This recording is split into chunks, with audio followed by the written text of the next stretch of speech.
Hey, I'm Zach. And I'm Jesse. Thanks for joining us this week on In Depth. Oh, Now You Know.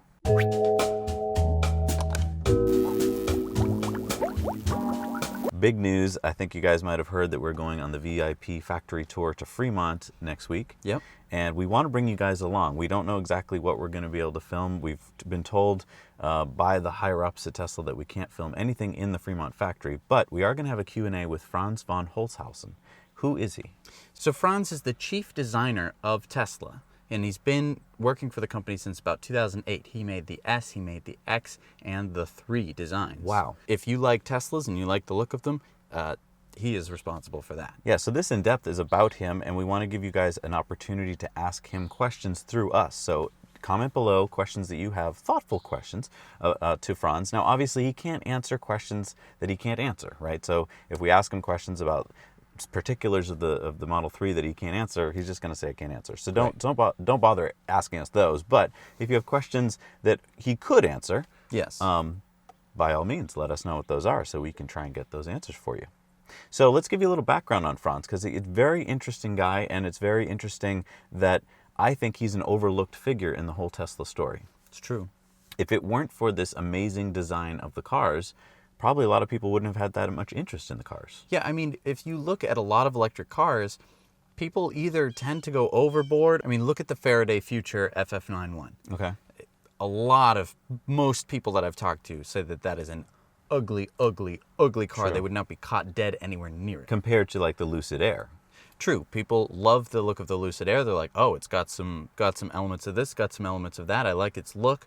And people love the look of the Tesla. Look, it's got some elements of Aston Martin. It's got some elements of, other really cool cars, and it has its own just sort of appeal. It was like a never before seen car. You're right, it did have certain elements, but like when I see the Maserati, I feel like that is almost been a clone of the Model S in many respects. Right. So let's give you a little background on Franz. He grew up in neighboring state to us, Connecticut. Mm-hmm. So we feel like he's, hometown hero Yeah. in a way. He attended the Syracuse University in 1986, and he then graduated from the Art Center College of Design in Pasadena, California. So he got a bachelor's degree in transportation design. And then right out of school in 1992, so this is kind of amazing to me, he began his career as the assistant chief designer in VW's Design Center, California, under Jay Mays. So he worked on various projects. One of them was the Concept One, and at the time I didn't know what the Concept One was, so I looked into it, and that was what became the new Beetle. Now, the new Beetle is not the new Beetle that you're thinking of probably, which is the more recent flat top one. Right. This was the new Beetle that came out. The bubble one, the bubble one that the 2000s Beetle, the big refresh of the Beetle. It basically is what you think of when you think of like the 2000s or whatever, like that. Right, that like when look, you do that Punch style. Buggy now, right, it's Right. Punch Buggy that, and like if you see an old Punch Buggy from the 60s, that's old Punch Buggy. He designed that. He was one of the designers of that, and that rejuvenated the brand. Right. So that's amazing. He was also involved with the microbus. Which one is Microbus? So this is the microbus. Oh, And- wow. yeah, and that is again iconic. Mm-hmm. So then in 2000, he moved on to GM, and he served as the design manager at General Motors, where he was responsible for designing and managing the concept and production design process for the Pontiac Solstice. Now, I had seen these on the road a lot and never really knew what they were. Mm-hmm. Really sleek, awesome looking car with throwback ideas to the 50s. Yeah. Beautiful car. Well, he was responsible for that. The Saturn Sky. Now, this is another car that I really didn't know much about. I don't think we've seen much of these in New England. Right. And I don't think they produce that many, but beautiful nonetheless. The Chevy Ss. Another gorgeous design. Yep. And then various other GM programs. Then in February of 2005, he became director of design at Mazda.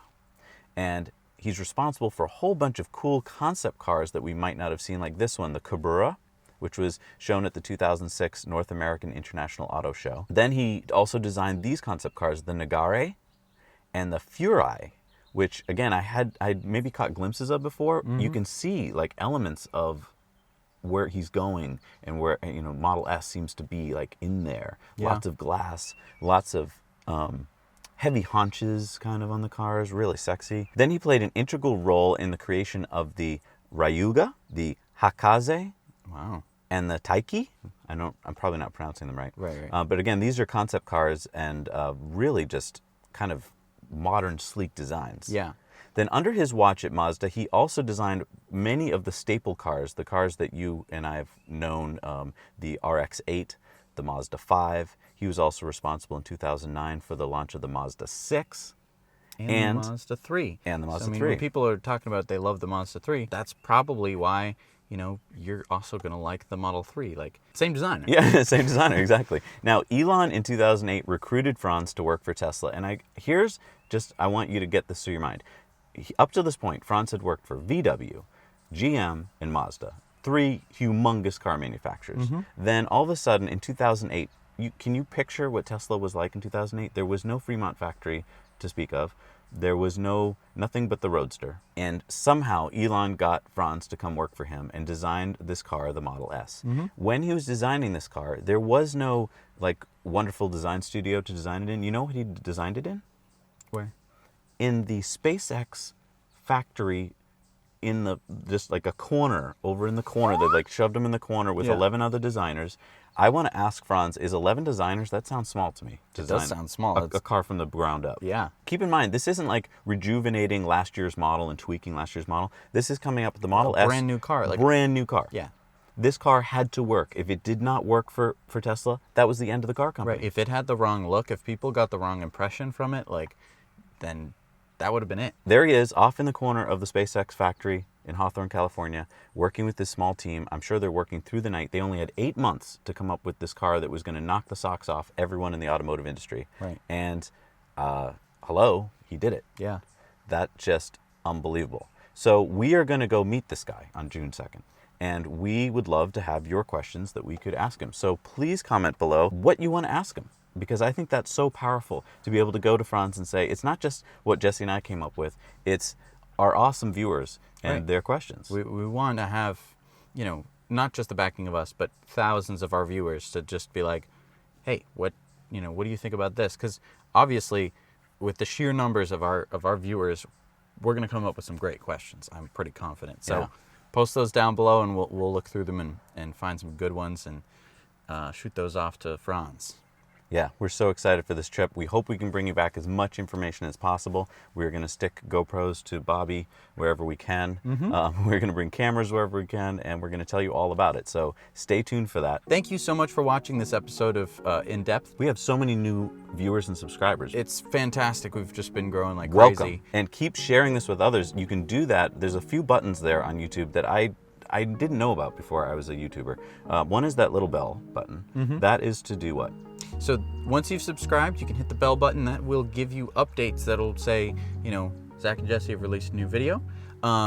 Also, if you are on the computer, you can scroll down a little bit to the share button. And if you want to just skip to a certain part of the video, you go to that part of the video, you hit the share button, and then you can skip to, gives you what's called a deep link. To the exact part of the video that you want to share. So if you, for Tesla's Time News, for example, if you want to skip to a specific story, and then share that with your buddy friend, and say he can just see that story. He doesn't have to skip through us talking about, all sorts of other things. You can skip right to the meat of what you're interested in. That's a cool feature. Yeah. We should do a video on that. So just make sure that you're subscribed. You'll get Tesla Time News every Tuesday. You'll get In Depth every Monday, and all sorts of other great programs content. We have. Learning with Bobby and Brent. You can learn some video cool editing. Learn how they do all these video editing things.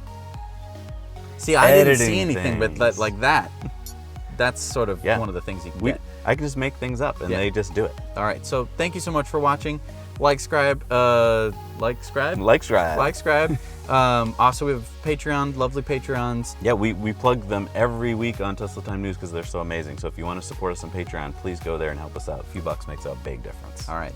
Thank you so much for watching. Now you know.